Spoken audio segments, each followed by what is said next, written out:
Cet ami me reste. Jésus seul,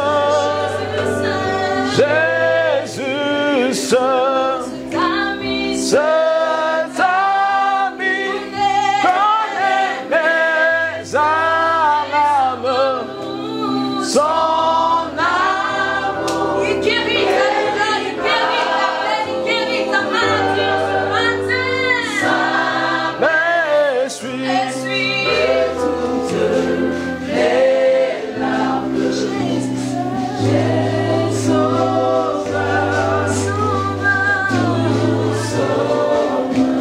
Père, je te rends grâce pour ce matin. Je te prie, oh Dieu, dans le nom de Jésus, que ta grâce et ta faveur soient notre partage. Que ta grâce et ta faveur ne manquent point en ce lieu dans le nom de Jésus. Père, nous sommes venus tous te rencontrer. Nous voudons que tu apportes un plus à notre foi. Nous voudons que tu apportes un plus à notre manière de te percevoir et de te voir. Nous voudons que ta grâce ne nous fasse point défaut. Béni sois-tu, ô Dieu, toi qui es fidèle et bon. Manifeste ta grâce, manifeste ta bonté. Dans ton nom de Jésus, j'ai prié. Amen. Que Dieu nous bénisse. Tu vas saluer le frère qui est près de toi pour vous asseoir, s'il vous plaît. Tu vas saluer la soeur qui est près de toi.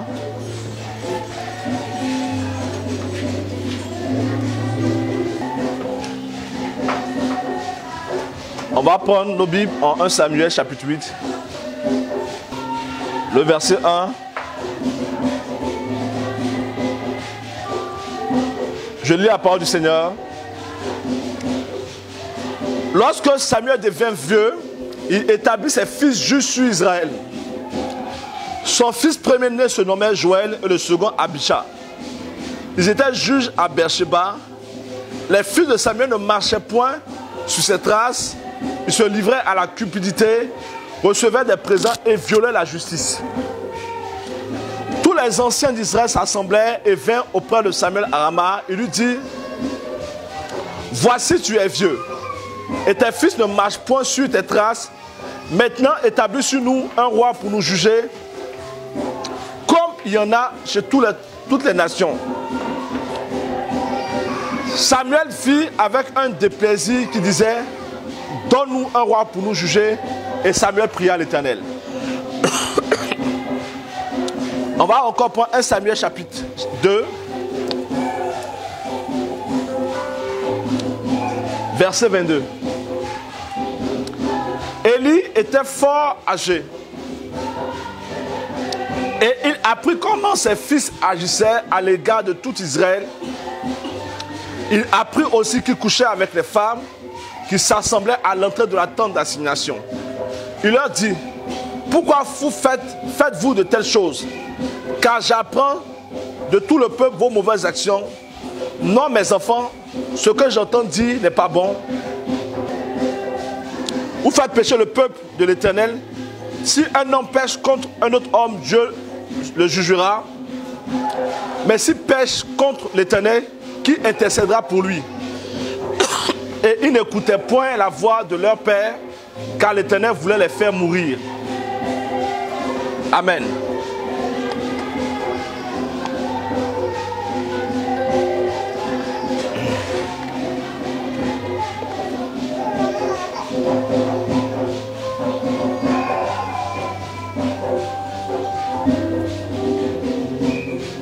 Je joue quelque chose.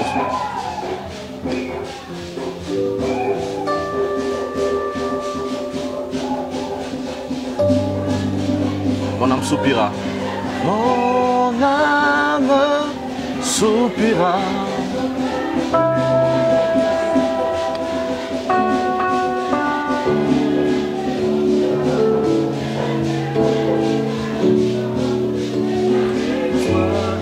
Mon esprit en moi te cherche. Toi seul est le désir de mon cœur. Pour t'adorer.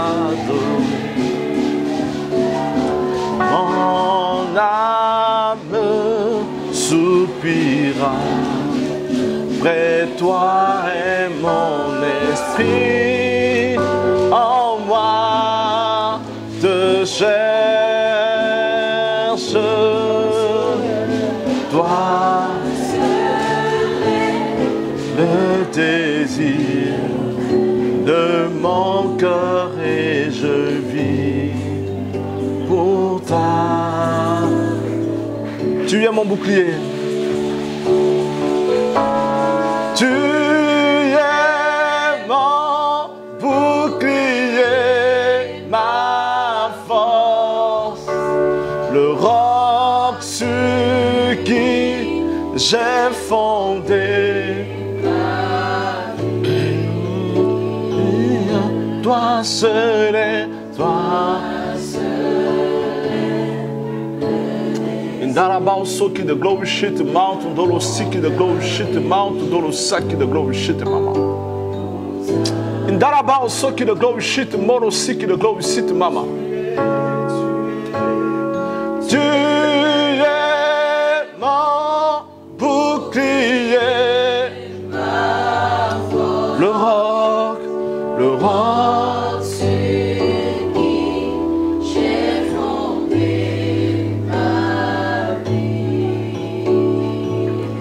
Toi seul est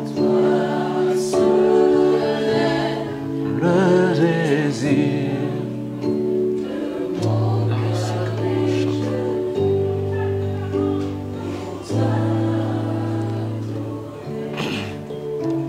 Gloire à Dieu. On va continuer notre thème de la dernière fois, apprendre de nos épreuves. Apprendre de nos épreuves. Apprendre de nos épreuves. J'ai expliqué en substance pour revenir un peu là-dessus.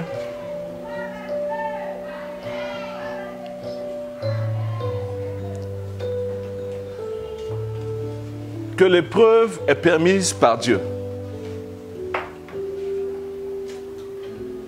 Et que tout chrétien est éprouvé.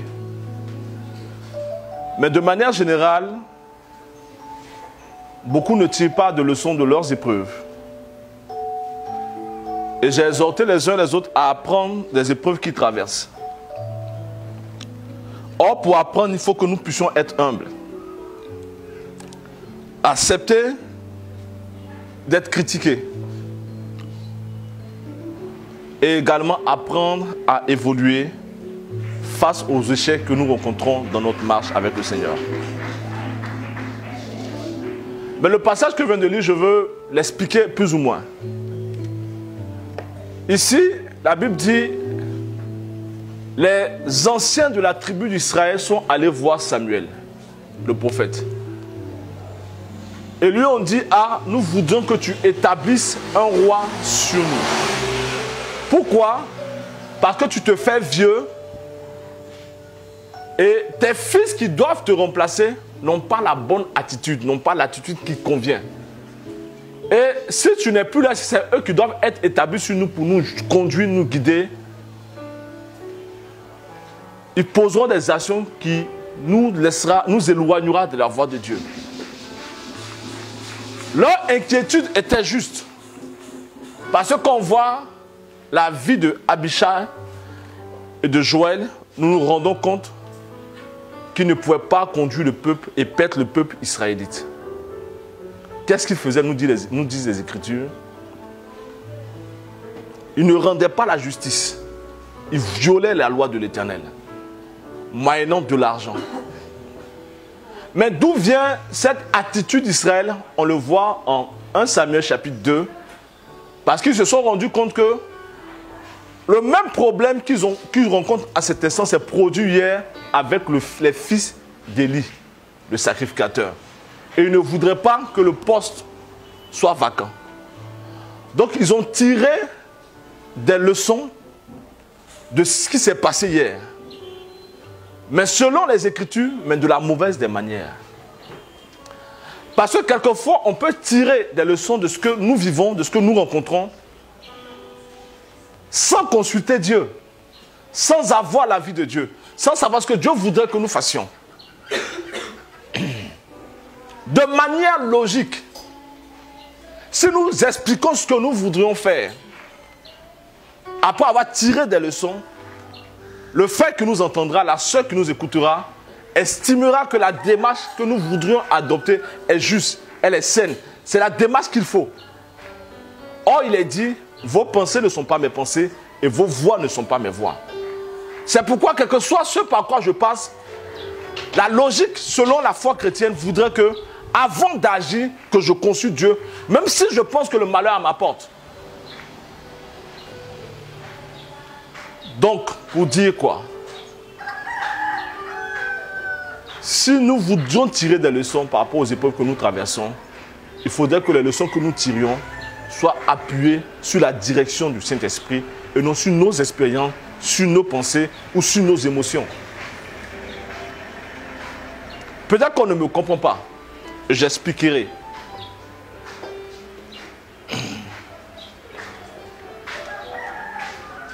Supposons un seul instant. Supposons un seul instant que Joseph ayant été établi roi, premier ministre plutôt en Égypte, décide de ne pas consulter Dieu par rapport à la vie de ses frères. Il leur aurait fait du mal par rapport au mal qu'il aurait subi. Et s'il explique à quelqu'un, la personne lui dira, tu fais bien, car il faut qu'ils payent pour leurs erreurs. Or, celui qui fait payer aux uns aux autres, c'est Dieu et non nous. C'est pourquoi il dit, à moi la vengeance et à moi la rétribution. Donc je ne peux pas prendre la place de Dieu et chercher à tirer vengeance de ceux qui m'ont fait du tort hier. En tant que chrétien, je n'ai pas ce droit-là. Je dis bien, je n'ai pas ce droit-là.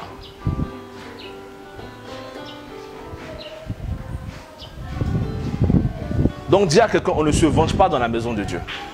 Touche un frère, touche une soeur, dis on ne se venge pas. Est-ce que tu as touché ce frère? Est-ce que tu as touché cette soeur? Dis on ne se venge pas.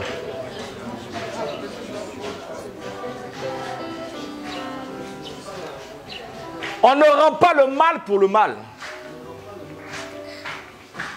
Amen.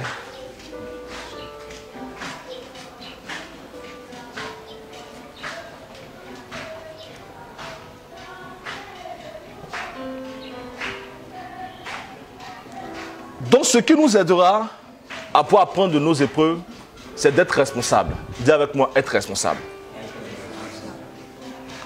On va voir ça en 2 Samuel chapitre 12, verset 13. Dans cette histoire, la Bible dit, David a péché contre Dieu en allant avec la femme d'Uri.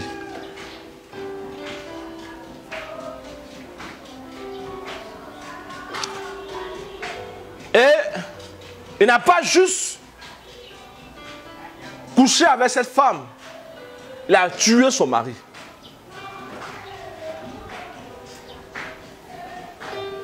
Il accepte l'homme selon le cœur de Dieu, mais la loi de Dieu est la loi de Dieu. Parce que quelquefois, dans nos esprits, on se dit Dieu est tellement compatissant, est tellement amour, que si nous posons des actions, Dieu peut ne pas nous frapper pour ça. Donc si Dieu nous a interpellés sur une chose qu'il voudrait que nous ne fassions pas, je nous exhorte à arrêter. Parce que quand il commence à frapper, même la même de nous ne peut pas intervenir. C'est pourquoi Élie parle à ses enfants. Mais la Bible dit, Dieu a résolu de les frapper. On n'a pas dit le diable. Dieu a résolu de les frapper. Donc Dieu a endurci leur cœur, comme il a endurci le cœur de Pharaon, pour pouvoir les frapper.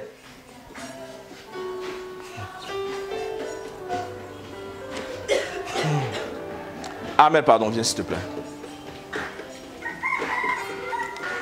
Qui croit que Ahmed peut me frapper?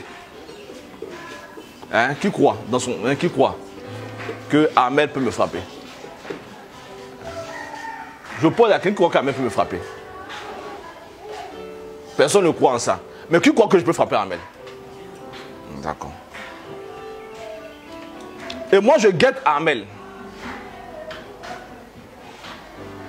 Je le guette pour le frapper. Donc je sais qu'il ne me provoquera pas parce que physiquement je suis plus fort que lui. Donc qu'est-ce que je ferai? Je viendrai moi-même l'irriter afin qu'il s'énerve. Et en s'énervant, je trouverai là une occasion pour pouvoir le frapper. On ne peut pas frapper Dieu. Donc Dieu crée des circonstances pour que nos cœurs s'endurcissent, pour qu'il nous frappe.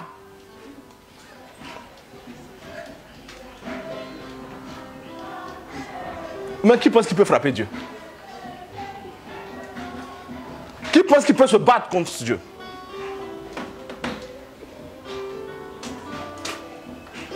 Tu peux t'asseoir. J'entends souvent les gens parler, non, je n'ai pas peur de Dieu, il ne peut rien me faire. Mais le jour qu'il t'arrache le souffle là, non, c'est même pas même que tu as peur de lui. Est-ce que tu peux dire l'esprit de mort ne vient pas? L'esprit de mort rend attaché, puis tu dis non, aujourd'hui je ne vais pas être toi. Donc si Dieu nous interpelle sur une attitude qu'il ne voudrait pas que nous ayons, arrêtons. Donc dis frère, arrête s'il te plaît. Hein, avec un souhait, dis-lui, arrête s'il te plaît.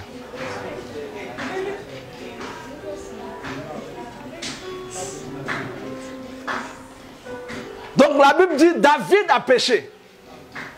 Et Dieu a pris une sentence contre lui. Mais avant de prendre la sentence, Nathan vient, le prophète, et dit à David, il y a quelque chose qui s'est passé en Israël. Il y avait un monsieur qui a un seul brebis, un seul animal. Et son voisin qui est à côté a un grand pâturage. Au lieu de tuer les animaux qui sont chez lui à la maison, il a décidé de tuer l'animal du pauvre. La Bible dit, David a crié de scandale. Qui est cet homme qui a pu commettre un si grand crime en Israël? Et Nathan le prophète lui dit, c'est toi. Tu es allé avec la femme d'Uri et tu as tué Uri. Quelle femme en tant que roi tu ne peux pas avoir en Israël? Et puis c'est la femme de ton homme que tu vas avoir, tu prends comme femme. Et en plus, tu tues son mari. Donc Dieu dit, va te frapper.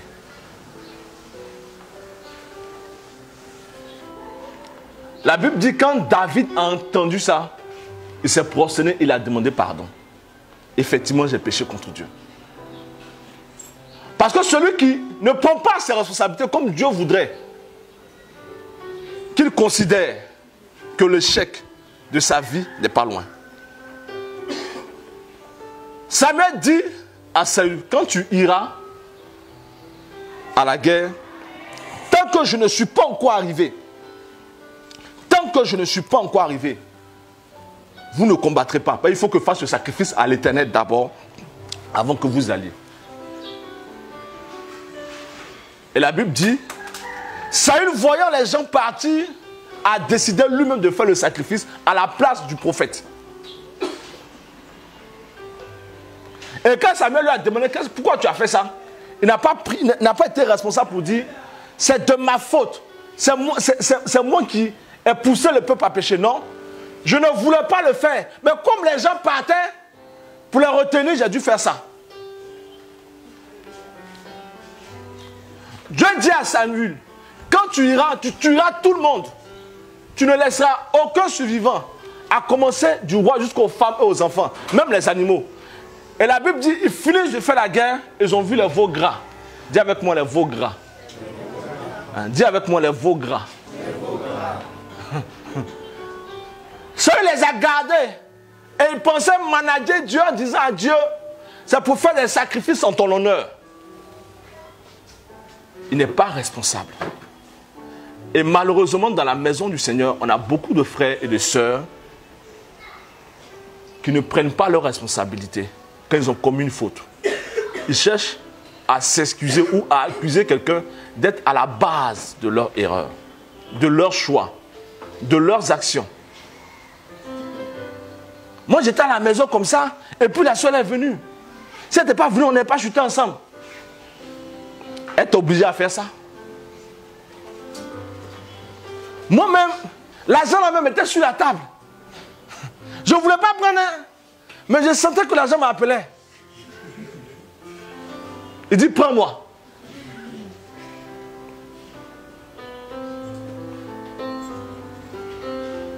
Je ne voulais pas aller en boîte.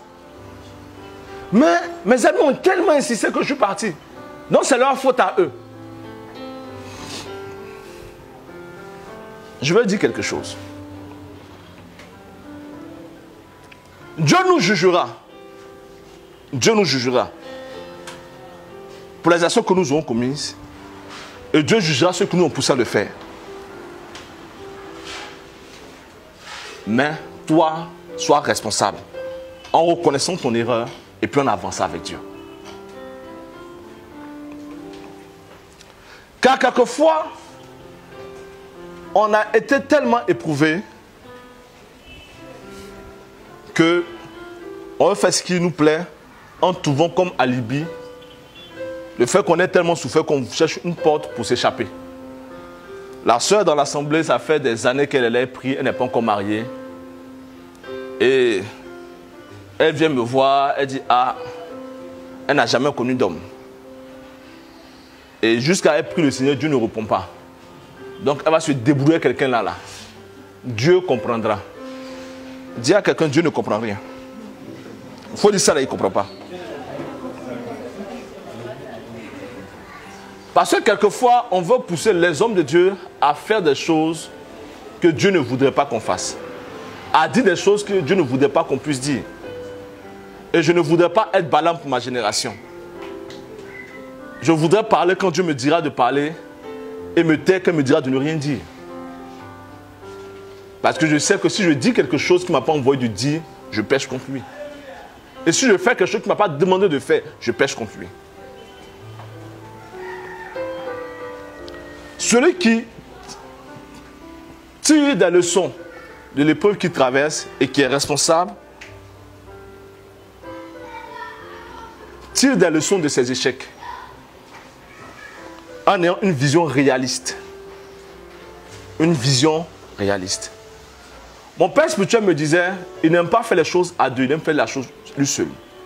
Pourquoi? Parce que quand nous sommes deux et que nous échouons, on cherche un bouc émissaire. Mais quand je suis seul à échouer, je tire des leçons de mon erreur. Je dois tirer des leçons de mon erreur. Qu'est-ce qui a fait que ça n'a pas marché? Et je rectifie le tir. Et en rectifiant le tir, je ne reproduis pas la même erreur pour demain.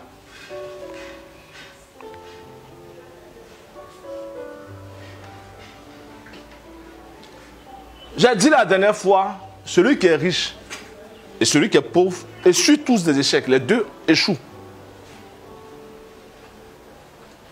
Mais celui qui est riche se dit, comment faire pour ne pas échouer encore demain? Donc il n'empruntera pas le même chemin. Or celui qui est pauvre se dit, j'ai échoué une fois, je laisse tomber. L'épreuve te rend plus fort. L'épreuve te rend plus fort. Me rend plus fort. Nous rend plus fort. Nous gagnons en force en courage et en confiance après une épreuve. J'entends quelquefois des gens dire, si ça n'a pas marché, je vais mourir. Si ce homme-là me laisse, je vais mourir. Si cette femme-là me laisse, je vais mourir. Si je n'ai pas cet examen, c'est sûr que je vais mourir. Et Dieu fait que tu échoues. Et tu ne meurs pas. Ce frère te laisse. Malgré la douleur que tu as, tu ne meurs pas. Les échecs te rendent plus fort. Quand l'or est extrait du sol, il n'a aucune valeur. Pour qu'il puisse avoir de la valeur et être vendu à un coût élevé, on le fait passer d'abord par le feu.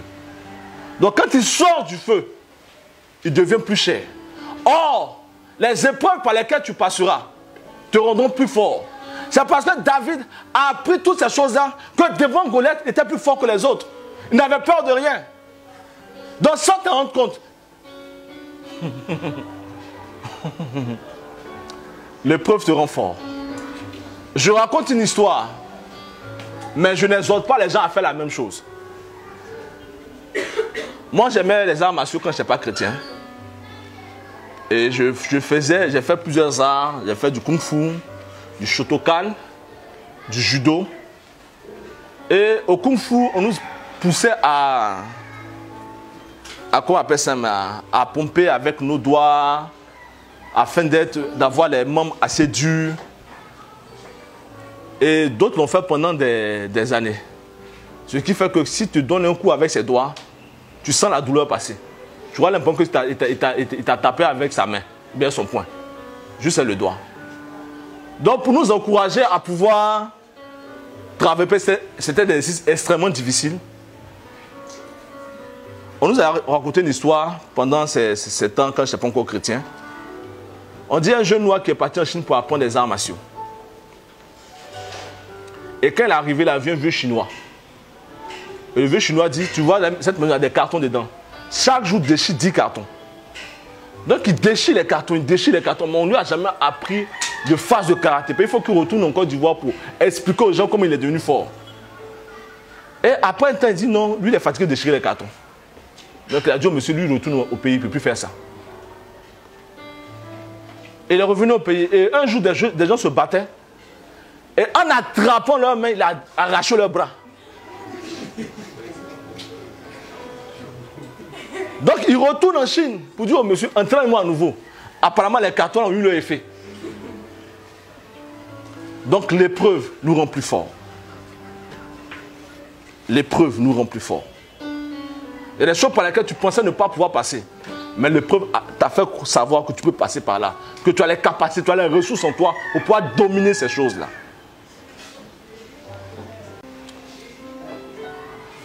Je veux parler à ceux qui abandonnent. À ceux qui veulent abandonner. Nous n'avons qu'une seule vie sur la terre. Et ce n'est pas une répétition. On n'est pas en train de tourner, comment on appelle ça, mais un film. Et puis quand la scène n'a pas bien marché, on dit reprends. Si tu laisses tomber, il n'y aura pas de reprise. Donc je vais exhorter quelqu'un à ne pas laisser tomber. L'épreuve, quand elle vient, fait qu'on n'a plus espoir en l'avenir. Hébreu nous dit, la foi est la ferme assurance des choses qu'on espère et une démonstration de celles qu'on ne voit pas. Quelqu'un qui a été beaucoup éprouvé ne croit plus que Dieu puisse faire quelque chose demain.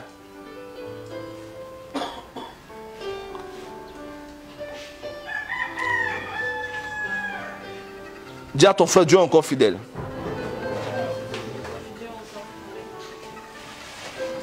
Parce que quand il n'y a plus d'espoir, il n'y a plus de motivation. Quand il n'y a plus d'espoir, il n'y a plus de capacité de vouloir apprendre encore. Je me souviens, quand je présentais le BTS pour la 3e fois, c'est là que j'ai rencontré Cédric. Si j'avais refusé de présenter ça, je n'ai jamais rencontré Cédric. Mais je me souviens qu'on devait composer, qu'on devait étudier. Je n'avais plus la force d'étudier parce que je me dis, ça sert à quoi de vouloir étudier si je vais aller encore échouer. Donc celui qui est éprouvé à un moment donné, qui passe d'épreuve en épreuve, n'est plus motivé à faire quoi que ce soit. Tu n'as plus de force pour pouvoir continuer. Mais je vais t'exhorter ce matin à renouveler ta confiance en Dieu. Car celui qui guide nos pas, celui qui marche à nos côtés, est fidèle. L'espoir brille aux heures les plus sombres. L'espoir brille aux heures les plus sombres. C'est possible que nous puissions prendre Canaan. C'est possible qu'on puisse prendre Canaan. Pourquoi? Parce qu'on a reçu une consigne de Dieu.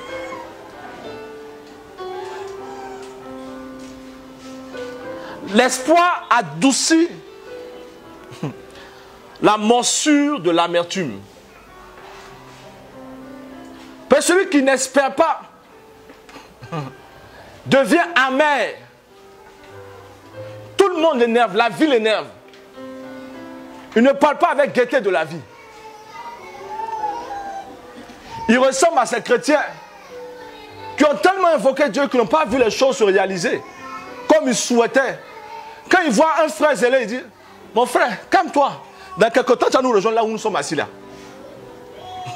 On était autant zélés que toi. On balayait le temple comme toi. On faisait des choses comme toi.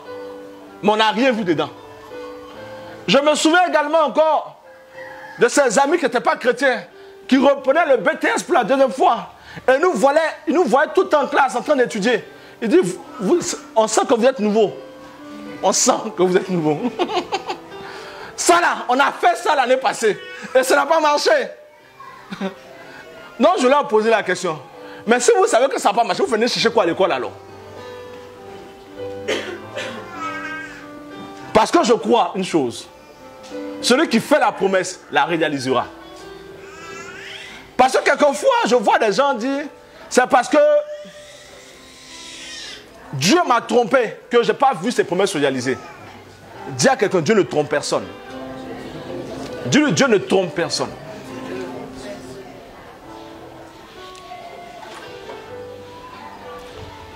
Soit le temps de réaliser sa promesse n'est pas encore arrivé. Voici pourquoi on ne l'a pas encore vu. Parce que nous, quand on reçoit une promesse de Dieu, je prends un exemple simple. Dieu dit à Clément que tu seras milliardaire. Non, mais tu le seras, hein? Mais dans ta gloire, ne m'oublie pas. Et puis Clément, dans son esprit, se dit c'est ça dans 2 ans. Alors que dans la pensée de Dieu, c'est dans 5 ans. Donc quand les 2 ans arrivent et qu'il ne voit pas les choses comme il a pensé, il perd courage. Donc la faute ne revient pas à Dieu. La faute nous revient à nous parce que nous avons voulu dire à Dieu, commence à réfléchir comme nous, commence à penser comme nous, commence à voir comme nous. Voici pourquoi beaucoup pensent que Dieu ment. L'autre chose qui fait qu'on ne verra pas les promesses de Dieu, comme il nous l'a dit, c'est que quelquefois, il y a des consignes que Dieu nous a données de manière personnelle. Pas des consignes globales, générales, à tout le monde. Il dit à Samson, tu veux que je t'utilise, ne te coupe pas les cheveux. Mais supposons qu'à cette époque-là, le punch qui soit à la mode. Et Samson étant jeune, veut faire comme les autres jeunes de son époque. Fais punch. Fais punch. Quand tu as fini de faire punch, elle va te battre, on va te frapper là-bas. Ce n'est pas ta faute à Dieu. Donc la règle qui est la tienne n'est pas la règle qui est générale.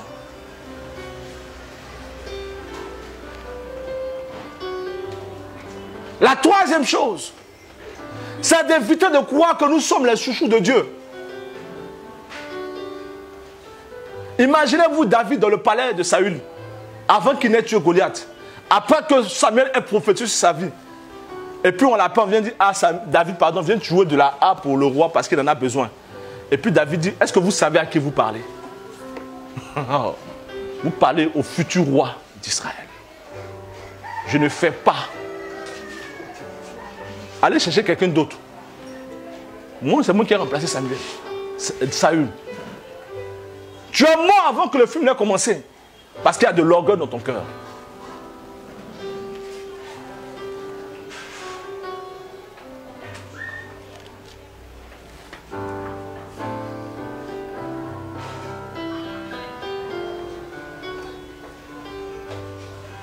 L'espoir franchit les obstacles. Alors que personne ne nous vient en aide, l'espoir nous dit que la chose est possible. Je veux nous exhorter en tant qu'enfants de Dieu, en tant que chrétiens. Ne prenons aucun nom pour appui, qui qu'il soit pasteur, qu'il soit un membre influent de notre famille. Prenons Jésus-Christ pour appui. Parce que s'il ne veut pas que ce frère ou cette soeur soit le canal par lequel il voudrait passer pour te bénir, et que tu le prends pour appui, tu seras découragé très tôt. J'ai expliqué à quelqu'un hier. Il y a des personnes qui viennent, qui rentrent dans nos vies, que Dieu permet qu'elles puissent rentrer dans nos vies. Qui viennent pour un court instant. Pour un court instant. La Bible dit ce jour-là, Joseph cherchait ses frères. Et il rencontre un homme qui lui indique le chemin. La Bible ne dit pas que Joseph était dans une ville, il était dans le désert. Certainement qu'il voudrait que cet homme soit avec lui parce qu'il aurait eu peur du lion qui pourrait rôder là. Mais il savait que cet homme était là juste pour une circonstance, lui montrer le chemin. Or, quand quelquefois des personnes sont là pour des circonstances bien précises dans nos vies, pour nous faire passer à des étapes, on veut qu'elles restent de manière indéterminée avec nous. Alors que Dieu les a amenées juste pour une circonstance. Donc quand une personne vient pour une circonstance, il faut discerner. Ce qu'elle devrait apporter à ta vie, qu'elle apporte ça. Quand elle aura fini d'apporter ça, laisse ça partir.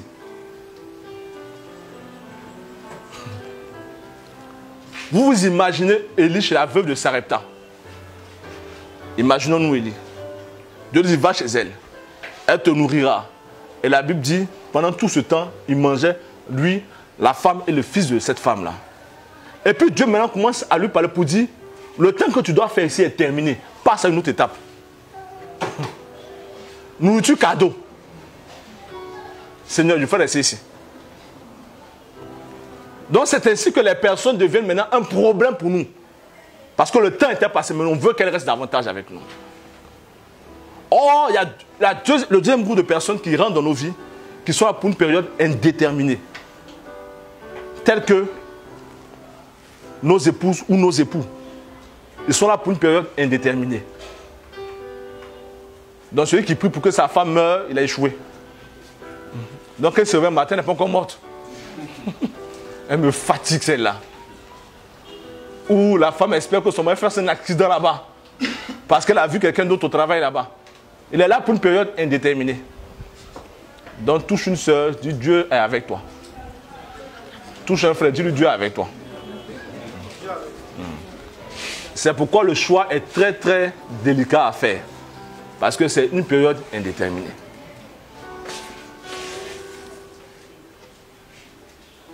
D'autres personnes qui restent dans nos vies d'une manière indéterminée, ce sont nos pères dans la foi. Je viens dire non, Clément est mon père spirituel aujourd'hui. Et puis 6 mois après, Dieu n'est plus mon père spirituel. C'est Alban. Après 2 ans, non, Alban, il n'a plus l'onction qu'il faut. C'est Cédric maintenant qui a m'encadré. Quand je le vois,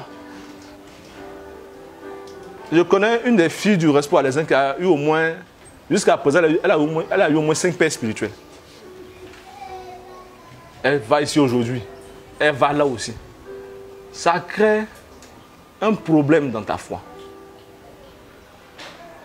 Ton père biologique est ton père biologique. tu ne le changeras pas parce que tu as changé de nation, bien de pays. Donc ton père spirituel demeure ton père spirituel si c'est Dieu qui t'a parlé. Aussi, il y a des frères ou des amis qui rentrent dans nos vies pour une période indéterminée. Parce que leur bénédiction est rattachée à nos vies, ou notre vie est rattachée, nos bénédictions sont rattachées à leur vie. Jonathan savait que c'est David qui allait être roi à la place de son père. Il s'est dit, mieux que je me rattache à lui pour que le jour qu'il devienne roi, je puisse bénéficier de ces faveurs-là. Jonathan est certes mort, mais les enfants de Jonathan ont bénéficié des faveurs de David. Mais ça, on va toucher à ça après.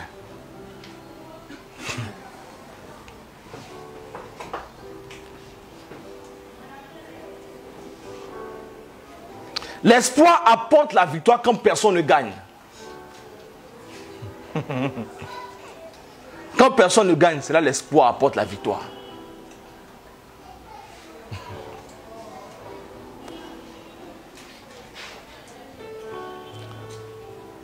Donc je vais exhorter un frère à espérer en Dieu. C'est la ferme assurance des choses qu'on espère.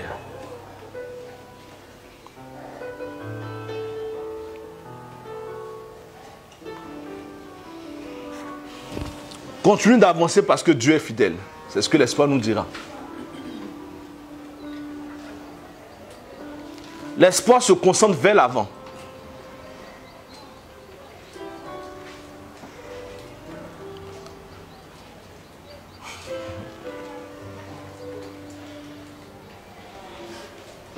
Voici une soeur qui espère en Dieu. Voici une soeur qui espère en Dieu. Dieu lui dit, tu te marieras. Il ne lui donne pas la date. Donc, qu'est-ce qu'elle fait? Elle commence à se préparer. Elle commence à mettre de l'argent de côté pour sa robe de mariage. Elle commence à mettre de l'argent de côté pour les filles d'honneur, les dames d'honneur, les pages, les mages, pour tout ça. Parce qu'elle croit que demain, elle se mariera.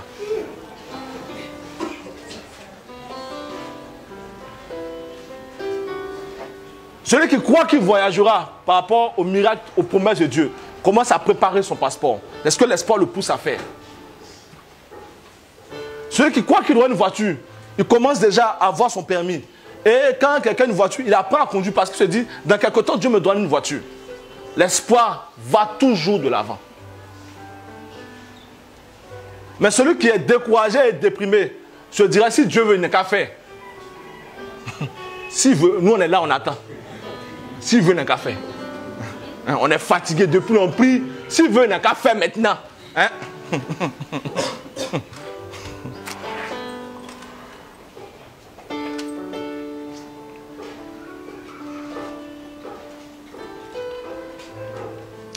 C'est l'atout qui nous aide à aller de l'avant.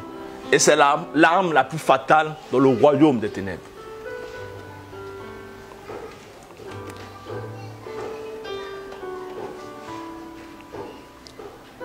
Donc cultive ces choses-là.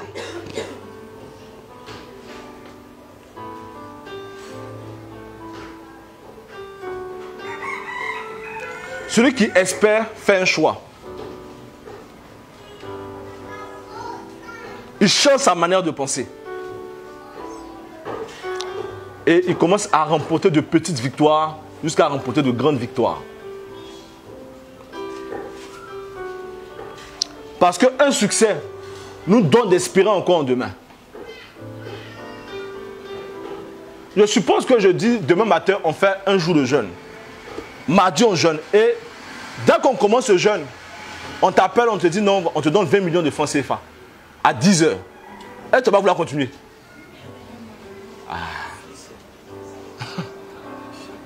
Donc, les petits succès nous encouragent à pouvoir continuer.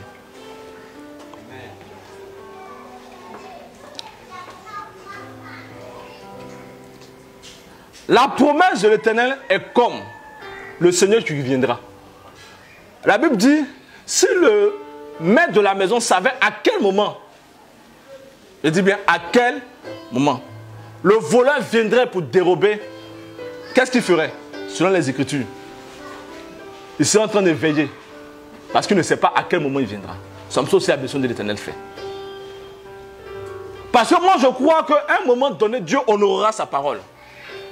Et c'est quand il honore sa parole, c'est là que les gens commencent à voir comment ils vont faire pour partir. Il y a un pasteur qui me rendait ce témoignage. Il dit sa femme, lui c'est un apôtre, sa femme est prophétesse. Sa femme se lève le matin et puis elle va à l'ambassade de France. Elle arrive là-bas sans avoir pris de rendez-vous préalable. Elle priait, le Seigneur dit, vous allez en France dans les temps qui viennent là. Dans les jours, pas dans les mois, mais dans les jours qui viennent. Donc va à l'ambassade de France. Elle va à l'ambassade de France. 2 heures après, elle appelle son mari. Elle dit, viens nos passeports. On leur donne le visa. Sans que quelque chose ait été préparé. Mais supposons que Dieu lui dise à son mari, faites vos passeports rapidement. Et puis dit, on a encore le temps. On a encore le temps. Je dis, on a encore. Et puis sa femme va et puis on dit, envoie les passeports. Pas de passeport. Tu aurais raté quelque chose. Donc quand la personne vient, ce n'est pas en ce moment qu'on se prépare. Les joueurs de football, ils s'entraînent toujours avant des matchs. Celui qui fait la boxe s'entraîne toujours avant le combat. Ce n'est pas le jour du combat qui va chercher à se préparer. Où sont mes gants? Où est ma chaussure pour courir?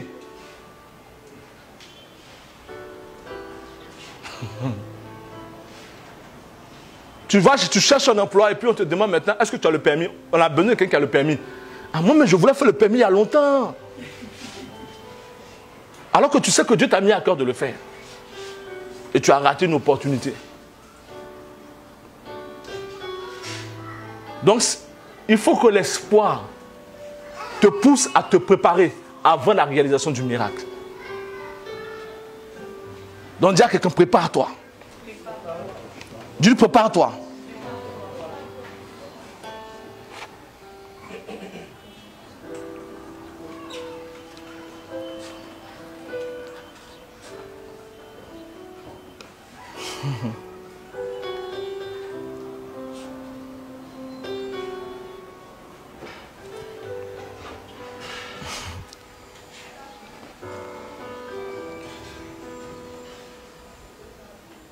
Je disais la dernière fois qu'en tant que chrétien, il faut que nous nous préparions à l'épreuve, aux adversités. Il faut qu'on se prépare à l'adversité. À l'adversité.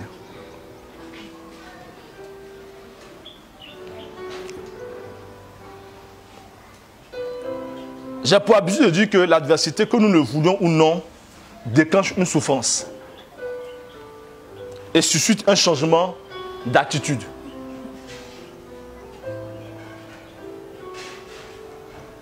Mais la grande difficulté, c'est que ce n'est pas nous qui choisissons notre adversaire. C'est Dieu qui choisit notre adversaire.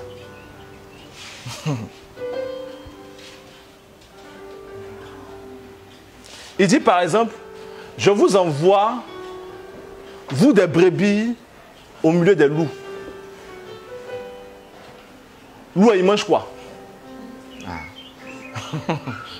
Et puis le Seigneur dit, c'est là-bas que lui t'envoie et te donnera la victoire au milieu des loups. Ça dit, c'est pourquoi la foi chrétienne, c'est de la folie. Ça dit, quelqu'un va lire ce passage, il va dire, est-ce que votre Dieu n'a pas pris un coup de soleil ce jour-là avant de dire ça?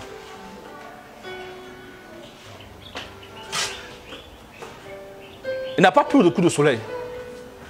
Parce que comment on saura que notre Dieu est fort s'il ne nous donne pas la victoire face au loup? Je vois sur les réseaux sociaux, ces temps-ci, des gens qui font de la magie. Ils font apparaître de l'argent, ils font apparaître des poissons. Mais ça peut être étonnant, le diable est le plus grand magicien qui puisse exister. La Bible dit, Moïse prend le bâton, il le jette à terre. Les magiciens qui sont en Égypte aussi transforment le bâton en serpent aussi. Il invoque des mouches, aussi ça s'appelle des mouches. Donc quand quelqu'un ne se convertit pas parce qu'il a vu ça, en disant le diable est fort, c'est juste un copieur. Viens vers l'original, qui est Jésus-Christ de Nazareth.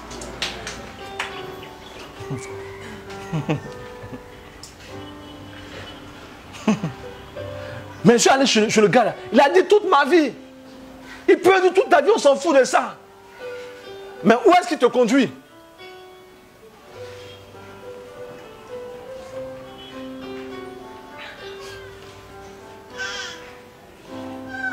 Quand il y a l'adversité, tu te connais mieux. Je dis, tu te connais. Moi, je pensais que j'avais la foi. Jusqu'à ce que je sois confronté à des situations. Et je me suis rendu compte que je n'avais aucune foi. Et là, j'ai invoqué le Seigneur pour qu'il me donne de la foi.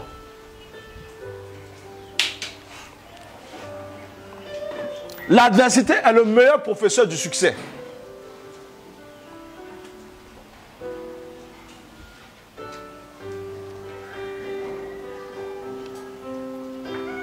Elle nous ouvre des portes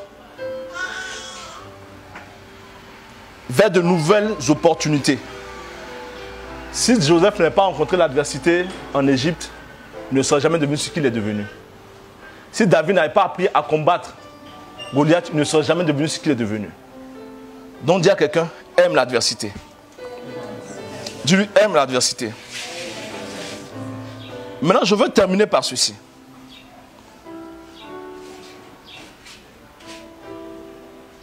Il faut changer. Dis à quelqu'un, il faut changer.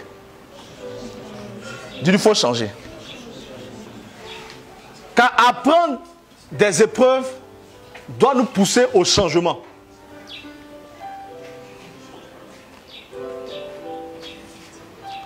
Changer ne fait jamais toujours l'unanimité. Je dis, elle ne fait jamais toujours.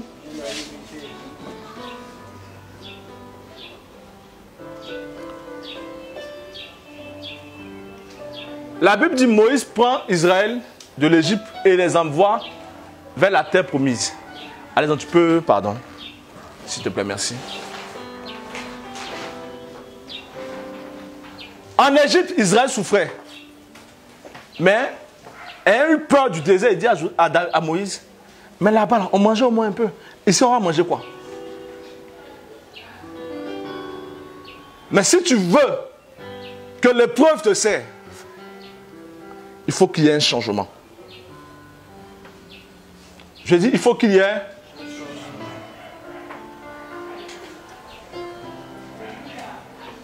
Tu vas voir la sœur qui se promenait avant d'être mariée. Mais le jour qu'elle se marie, elle est tout le temps chez elle à la maison. À part les sœurs possédées qui aiment se promener quand elles sont mariées. Elles doivent être à la maison pour s'occuper de leur mari, pour s'occuper de leurs enfants, pour s'occuper de leur maison. Ce n'est pas à la servante de faire ça. C'est à toi la femme. Toi l'homme, quand tu te maries, ta première responsabilité c'est ta famille, pas tes amis. Non, l'argent que j'ai eu là, il fallait qu'on aille manger, donc on a fait une cotisation. Oh, chez toi, il n'y a pas à manger. Dieu te pardonne, homme irresponsable.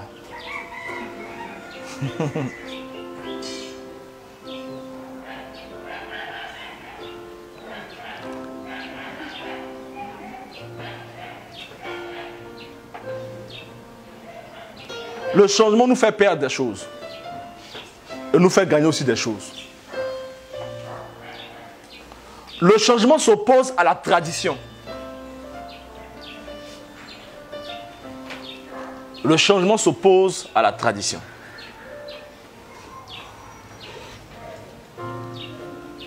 J'ai vu des personnes pour prier pour les malades sont appuyées sur l'huile de Jacques. Jacques il dit, si quelqu'un est malade, vous prenez de l'huile, vous loignez et il est guéri.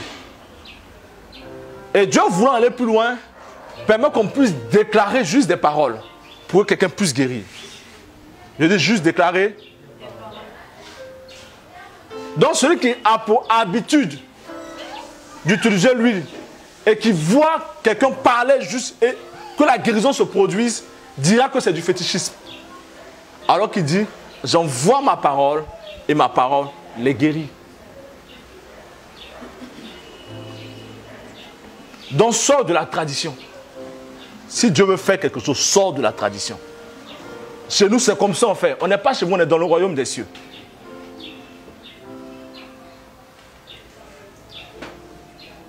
C'est pourquoi j'aime les églises de l'esprit. Parce qu'ils feront les choses comme Dieu leur indiquera, comme Dieu leur montrera, et non en fonction de ce qu'ils voient. Je ne suis pas d'accord à 80% que des sœurs en Christ marient des personnes non converties.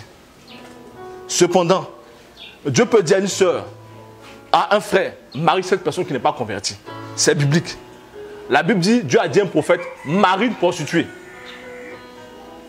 Et il y a cette histoire que mon père spirituel nous racontait. Il y a une sœur en Christ qui, à Williamsville, là-bas, c'est là-bas elle était, une histoire vraie. Un jour, elle passait quelque peu, l'esprit lui dit, rentre dans cette maison-là.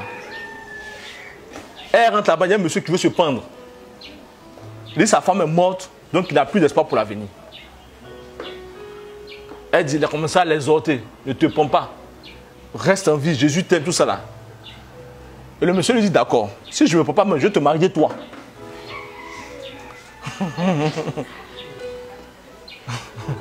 Donc je laisse un mois avant de réfléchir.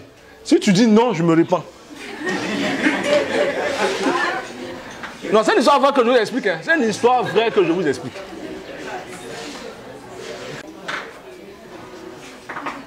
Et elle va voir son pasteur et dit à son pasteur, ah, il y a un monsieur qui voulait se prendre le Saint-Esprit m'a conduit dans tel endroit. Mais voici ce qu'il me demande. Le pasteur dit, c'est le diable. Il n'écoute pas. Et quand elle épouse le Seigneur dit, épouse-le. Elle va voir son pasteur. Son pasteur dit, c'est le diable. Quand elle va épouser le Seigneur dit, maintenant, fais ce que tu veux. Après un mois, elle va voir le monsieur, en faisant ce que Dieu lui a dit. Elle dit, je vais te marier. Et le monsieur est venu à l'église. Il dit, comment faire pour intégrer l'église? Il faut que tu te baptises. C'est baptisé. Comment il faut que je fasse encore? Aujourd'hui, ce monsieur est devenu pasteur, assemblée de Dieu. Et c'est lui qui rend ce témoignage-là. Je n'exhorte pas quelqu'un à aller prendre un païen. Je dis qu'il faut se laisser conduire par le Saint-Esprit. Parce qu'un certain prophète a dit que celui qui prend un païen comme époux aura pour beau-père le diable. Donc, si c'est Dieu qui te conduit, vas-y. Mais si tu as pour beau-père le diable, après le problème aussi. Donc, il faut le changement. Je dis, il faut le changer, quelquefois peut être assimilé à l'échec. Peut être assimilé à l'échec. Parce que tu es en train de faire une chose. Et puis à un moment donné, Dieu te dit, laisse ça, va faire autre chose. Ça peut être assimilé à l'échec. Mais c'est bon d'obéir à la voix de Dieu.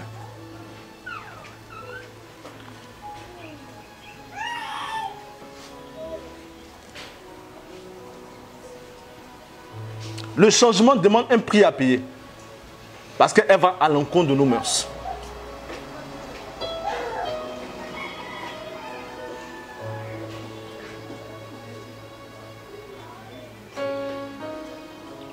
Le changement nécessite un coût, un prix à payer.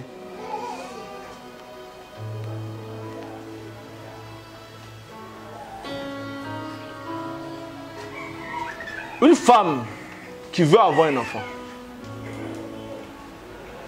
qu'elle le veut ou non, son désir va créer une malformation physiquement. Elle aura envie de manger à n'importe quelle heure.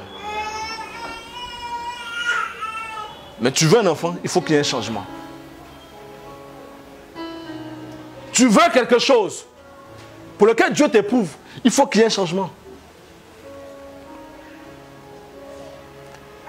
Maintenant, le changement, c'est un processus. Ce n'est pas forcément instantané.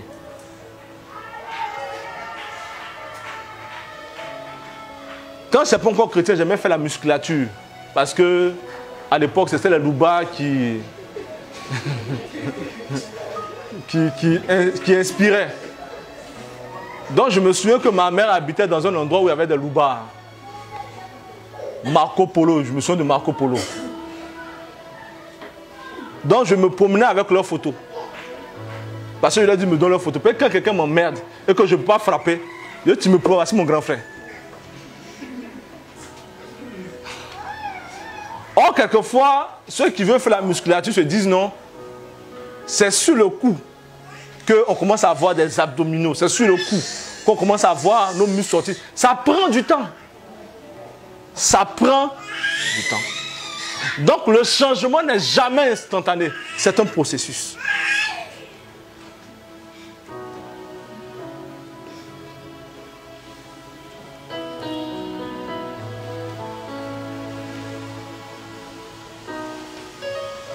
Si nous voulons un changement positif dans notre destinée, ça commence par nous. Ça commence par toi-même d'abord. Avant d'aller vers les autres, ça commence par toi. Comment faire pour pouvoir entrer dans la ligne directrice de Dieu? Je suis appelé à remplacer le roi Saül. Donc je suis obligé de me coller à Jonathan pour que Jonathan m'explique comment se conduit un roi, comment marche un roi, comment faire un roi. Parce que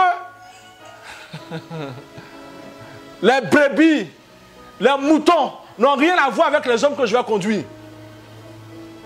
Dans la broussaille, j'étais le roi des moutons. Mais là, Dieu veut que je sois le roi dans un palais humain. Donc il faut qu'il y ait un changement dans mon attitude.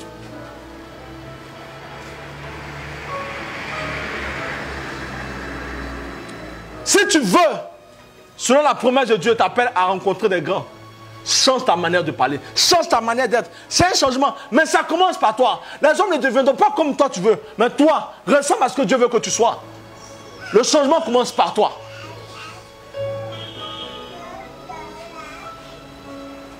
Avant, je ne pouvais pas m'arrêter pour parler devant des personnes. Je ne savais pas le faire. Quand je parle, je baisse le visage et je bégayais. Donc, à l'oral, j'avais toujours de mauvaises notes. Mais je savais que j'étais appelé à être prédicateur. Donc, avant d'être devant vous, j'ai commencé à travailler ça. Mon ami, le prophète J.J. Cédric, lui prêchait dans les bus. Quand il prêchait, il dit, hein, tu es fondé. Et puis tout le monde te regardait comme ça. Mais comme il était appelé à être un prédicateur, j'ai commencé à changer cette honte d'abord en moi. Et j'ai commencé à parler de Jésus dans les bus. J'ai commencé à parler de Jésus au rond-point de la Riviera 2. Mes amis du quartier passent, ils me regardent de l'eau. Est-ce qu'il est normal? Et puis mon quartier là-bas, Cyril, son affaire, ça devient sérieux. Hein? Parce que je savais que la promesse de Dieu voudrait que je puisse changer. Que je n'ai plus honte de l'évangile. Car c'est une puissance de Dieu pour quiconque croit. Le changement commence par toi. Par ta manière d'être, par ta manière de faire.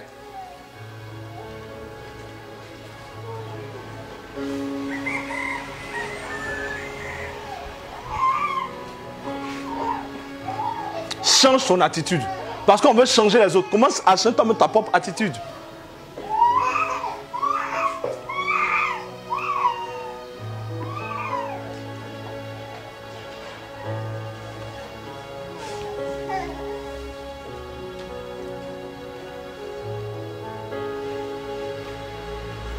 Change tes amis.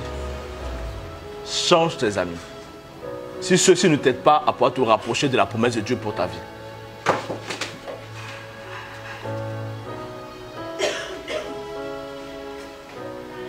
Dans ma petite marche avec le Seigneur, j'ai aimé des personnes. J'ai aimé. Et quand je dis j'ai aimé, j'ai aimé. Pas aimer en termes d'être amoureux. Non. Aimer en termes merci. Apprécier. D'être à l'aise en leur compagnie. Mais je savais que ce n'était pas le choix de Dieu pour ma vie. Moi, mes amis, quand on n'était pas chrétiens, on était comme des frères. On a fait pratiquement notre primaire ensemble. Hein? J'étais avec Karel la dernière fois, puis je lui ai dit, voici où on s'assied. On appelle l'endroit le banc des accusés. Hein? C'est sûr où on s'assied et puis on parlait pendant des heures. On ne voulait même pas se laisser. On ne peut pas faire les choses l'un sans l'autre. Mais quand je me suis converti, je me suis rendu compte que si je continue à marcher ces personnes-là, elles ne vont pas m'aider à aller loin dans ma foi. Un jour, je voulais essayer. Je me suis dit non, ça ne sert.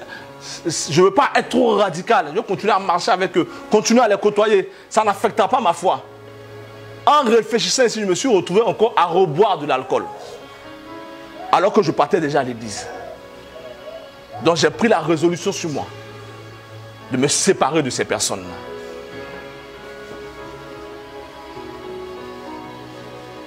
Ce n'est pas forcément avec des non-chrétiens qu'on se sépare. Même avec des chrétiens qui ne partagent pas la même vision du royaume des cieux que nous autres. Pas que la vision que j'ai est différente. Non. Mais par rapport à ce que Dieu voudrait faire ou accomplir avec moi.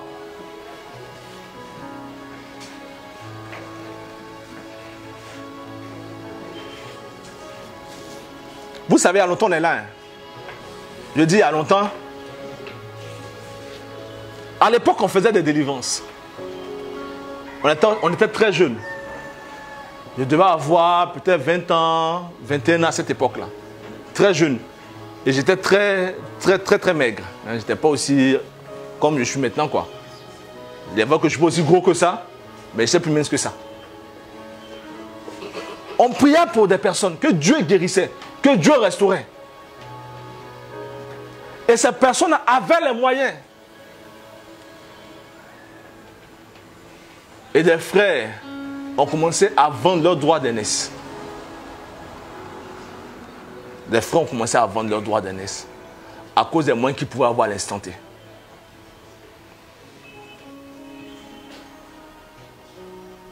Un prophète a dit quelque chose que j'ai aimé. Il dit que la nourriture que Jacob avait ce jour-là, les lentilles, était le présent. Et le droit d'aînesse était le futur. Donc beaucoup ont sacrifié leur futur par rapport aux choses présentes.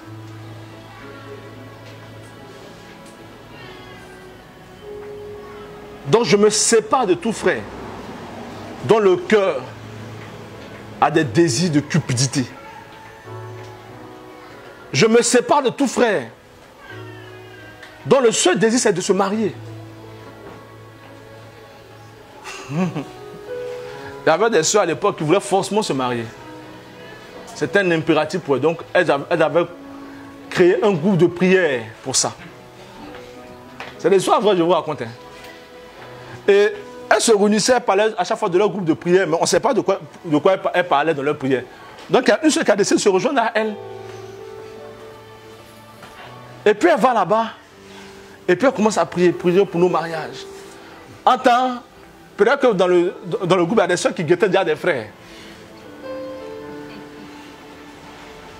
Et c'est la soeur qui raconte le témoignage. Hein. Donc, elles sont en train de prier. Et puis, elle dit, non. Le frère tend. Prions pour que toutes les soeurs qui sont proches s'éloignent maintenant.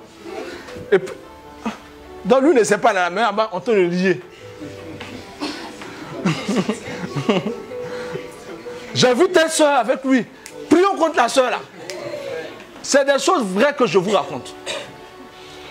Et l'autre soeur qui venait d'arriver dans le coin de prière, elle était tellement scandalisée qu'elle a parlé de frère. Ah mon gars, fais attention, hein, les soeurs là.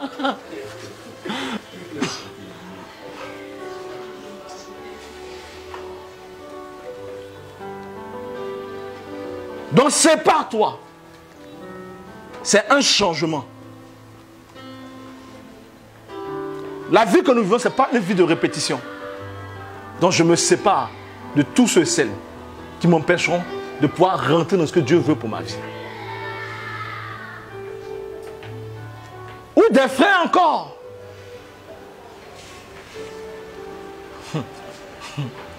Je vois ce témoignage, ma chère des frères. À l'époque, moi, c'était le royaume des cieux. On parlait du royaume des cieux. On parlait du royaume des cieux. Comment faire pour grandir? Quand tu vois le frère Kakou prêcher, tu voulais... Donc, tu entends, tu demandes à Pater Fondi d'aller en jeûne. Les parents fait 10 jours, 21 jours. Donc, on voulait expérimenter ça. Quand il vient rendre les témoignages, tu dis, non, il faut que je voie Dieu faire ça. Et je suis tombé sur un groupe de frères. Et ils voulaient se fiancer à tout prix. Je dis, oui, ils voulaient se fiancer à tout prix. Donc, ils m'ont vu, ils m'ont dit, est-ce que tu es fiancé même toi? Tu m'as fiancé même, tu es en retard, hein? Donc, à force de les écouter, car la Bible dit, la foi vient de ce qu'on entend. Donc, en entendant ça, j'ai voulu aussi me fiancer. Or, le groupe que je côtoyais, j'étais le plus petit parmi tous les frères et soeurs qui étaient là-bas. J'étais le plus petit. Les soeurs étaient plus âgées. Or, je ne voulais pas m'engager avec une soeur qui est plus âgée que moi. Donc, quand je regarde, les soeurs sont plus âgées. Donc, un jour, en fouillant, j'ai vu qu'il y a une soeur qui avait le même âge que moi. Donc, je me suis dit, ah, c'est certainement elle. Donc un jour, j'ai eu un rêve, c'est pas un songe, où la soeur et moi était mariés. Mais à force de penser à quelque chose, ça va arriver à ça. Ce n'est pas Dieu, c'est ta chair. Et la soeur m'a menacé, même m'a parlé mal. En tout cas, je rends grâce à Dieu pour son geste. Et je me suis éloigné, c'est que si on continue, ils vont me tuer ici.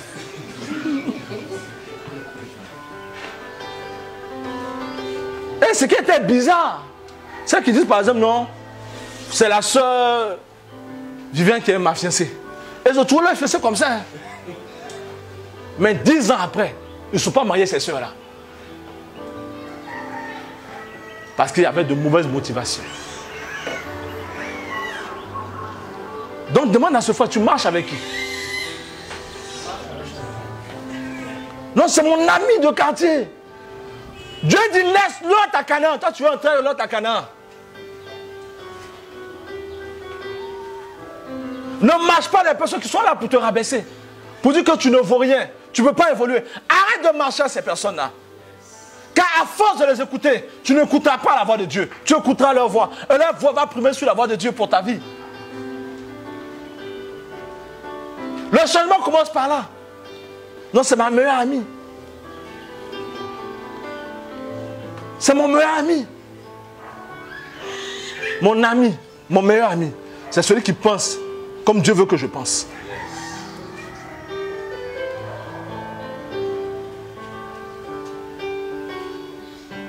Ou bien il y a des groupes. Madame Maké a fait un tour de ce groupe à un moment donné. Elle passait leur temps à s'affairer. Hein? Mais Dieu merci, elle écoute ma voix. Elle devait être en 3e à l'époque, si je ne me trompe pas. Elle est tombée sur un groupe de soeurs, des frères là. Ils avaient des nouveaux scoops sur la vie des pasteurs qui chutaient. Elle dit, attends, donc vous êtes assis du matin au soir, c'est savoir qui a commis un péché. Donc ça c'est votre rôle qui est là. Vous êtes venu sur la terre pour savoir qui vit mal. Mais toutes les personnes sont retrouvées dans ce groupe-là. Elles ont lâché la main du Seigneur. Ou leur foi, même qu'elles sont dans la foi, leur foi est encore fébrile. Donc demande à ce frère, à cette soeur. Regarde le doigt dans les yeux, dis, tu marches avec qui? Demande-lui. Tu ne lui poses pas question.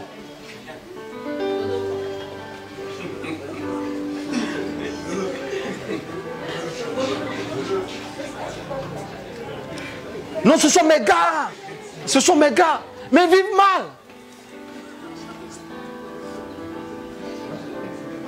L'évêque Sidney dit, montre-moi tes amis, te dire qui tu es. Parce que ceux avec qui tu marches vont forcément influencer ta manière de penser, ta manière de faire et ta manière d'agir. Je ne suis pas parfait. Je ne suis pas saint. Donc je vais me débrouiller, et ceux aussi qui se débrouiller à connaître davantage leur Dieu.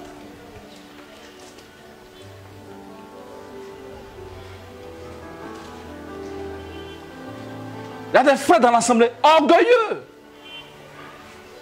Je ne marche pas avec ces personnes-là. Parce que je sais qu'ils peuvent m'influencer.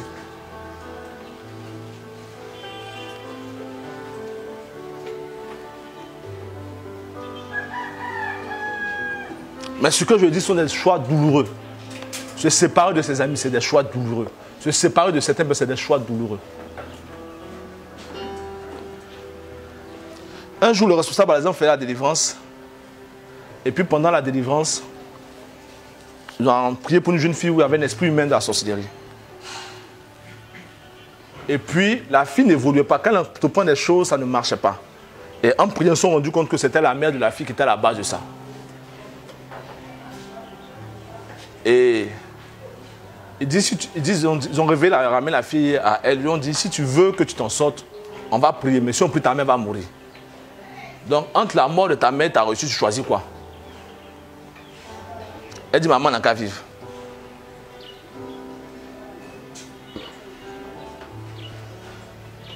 Donc, les choix sont quelquefois douloureux.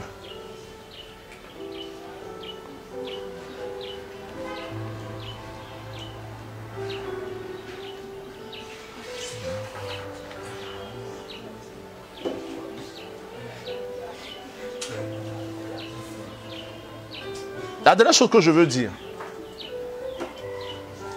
La Bible dit que celui qui est en Christ est une nouvelle créature. Et les choses deviennent nouvelles. Donc on avait des compréhensions, des manières de voir, des manières d'agir, des manières de faire que nous avions au préalable. Donc quand l'épreuve vient dans nos vies, que Dieu permet, il veut qu'on mette de côté, je dis bien, il veut qu'on mette de côté tout ce que nous savions. Pour commencer à apprendre de nouvelles choses. Car celui qui ne veut pas apprendre de nouvelles choses soit toujours au même niveau. Ça nécessite forcément un changement.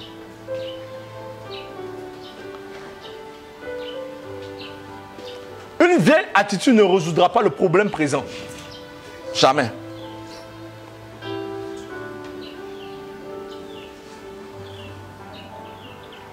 Donc ouvre ton esprit, ou bien ouvrons notre esprit.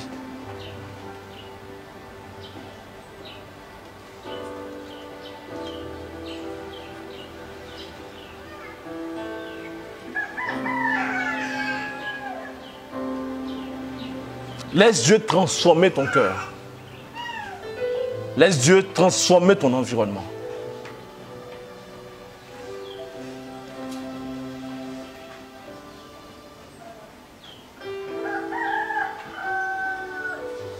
Désapprendre voudrait dire quoi?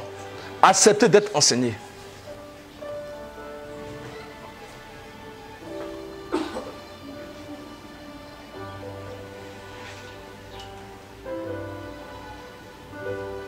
Accepter d'être enseigné. Désapprendre par la méditation de la parole de Dieu.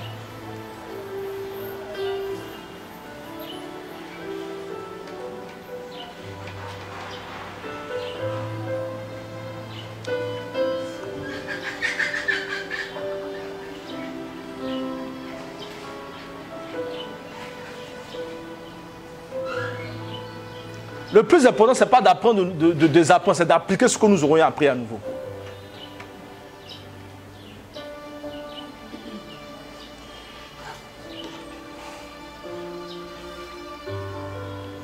Supposons que ça joue au clavier. Supposons. Vas-y, joue. Et lui aussi, ça joue au clavier. Et je me rends compte que, tel qu'il joue, je n'ai pas appris à jouer comme ça. Or, si je veux apprendre à jouer comme lui, je lui demanderai, explique-moi comment tu fais. Je me mettrai à son école. Et je ne me dirai pas dans mon esprit que moi, je n'ai pas pour habitude de faire les choses comme cela. Voici pourquoi l'épreuve vient. Et celui qui ne veut pas de changement, qui ne veut pas désapprendre, se retrouve toujours au même niveau et n'avancera pas avec le Seigneur. Donc là-dessus de dire, la manière de parler que j'entends souvent, c'est comme ça je suis. Acceptez-moi tel que je suis. C'est comme ça je suis né. C'est comme ça ma famille doit m'accepter. Il y a une sœur que je connais, une des filles du responsable Alexandre. Ah bon, viens s'il te plaît. Arrête-toi là. Qui s'est fiancée. Avant qu'elle se fiance, elle était très colérique. Elle parlait mal aux frères, aux sœurs. Et quand tu l'interpellais, elle disait non, c'est comme je suis, acceptez-moi comme je suis. Et elle se fiance à un frère qui est doux et gentil. Mais quand elle fait parler avec son fiancé, elle attrape ses cols. Tu dis quoi? Elle dit, hein? C'est moi qui te marie, mais c'est toi qui me marie. Elle va insulter le frère. Mais quand on l'interpellera sur son attitude, elle dira, c'est comme ça que je suis. Je ne peux pas changer. Si vous m'aimez, aimez-moi comme ça. Donc le frère dit, moi je n'aime pas les modèles comme ça. Donc il a laissé. C'est toi.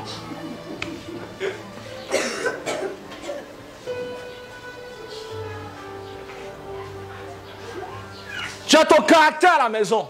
Tu as ta manière de voir chez toi, liée à ton éducation. Mais dès que tu viens dans la maison de Dieu, par rapport aux épreuves que Dieu permet, apprends d'elle et laisse-toi transformer par Dieu.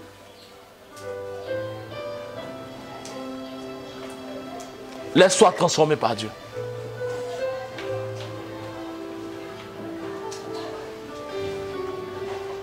Parce que si tu n'as aucune leçon des épreuves par lesquelles tu es passé, l'épreuve n'aura servi à rien. Et tu seras quelqu'un d'amer.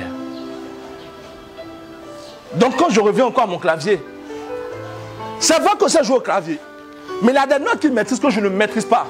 Donc je fais taire mon ego, on en a parlé la dernière fois. Je fais taire mon moi et je me laisse conduire.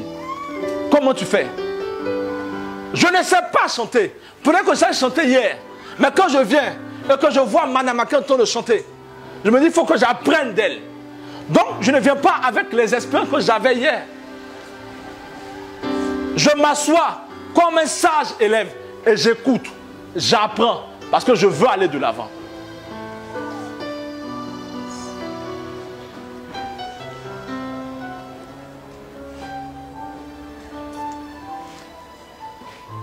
Apprends des épreuves par lesquelles Dieu te fait passer. Un pasteur est venu me voir cette semaine, il me dit, ah, pourquoi est-ce que tu ne mets pas de photos de toi sur les réseaux sociaux, de tes, des pasteurs que tu côtoies? Je lui ai dit pour deux raisons. La première raison, j'ai peur de l'orgueil. Car celui qui est orgueilleux ne sait même pas qu'il est orgueilleux. Il pense que tout le monde est contre lui. Il pense que tout le monde lui en veut, est jaloux de lui. Ils sont jaloux de mon don, ils sont jaloux de mon talent, ils sont jaloux de ma beauté. Allons-y, ils sont jaloux de tout. Tu t'habilles mal, on te dit non, elles sont jalouses, elles savent que je suis plus belle qu'elles. Hein? Elles n'ont pas les habits que j'ai. Hein? Elles sont jalouses de mes coiffures. Hein? Elles sont jalouses de mon style vestimentaire. Donc, à cause de l'orgueil, je fais attention. C'est ce que j'ai dit à ce pasteur. Que quand je vais auprès de mes pères, je m'assois et j'apprends.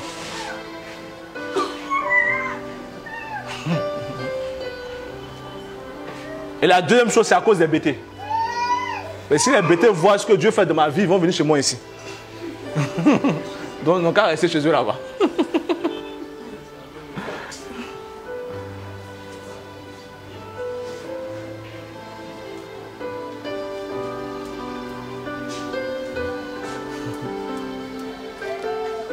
Apprends de tes épreuves.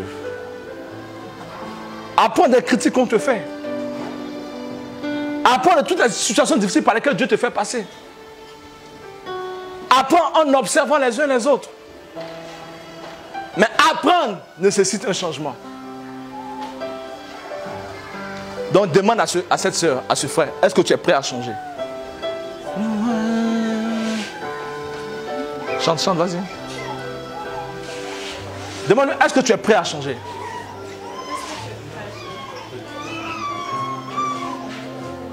Apparemment, ce frère t'a pas compris, cette soeur t'a pas comprise. Tous quelqu'un d'autre, demande-lui, est-ce que tu es prêt à changer?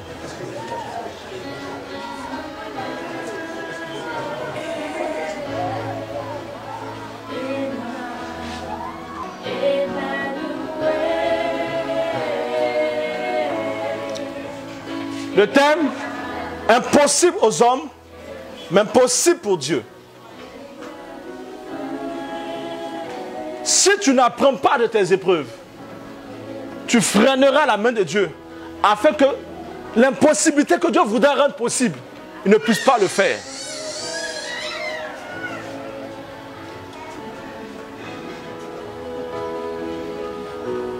Dieu est avec toi, je suis sûr et certain de ça, j'en suis convaincu.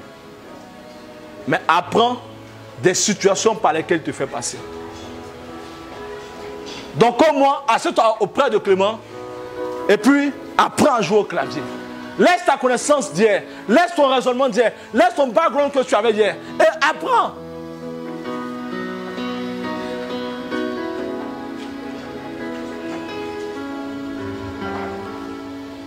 Apprends.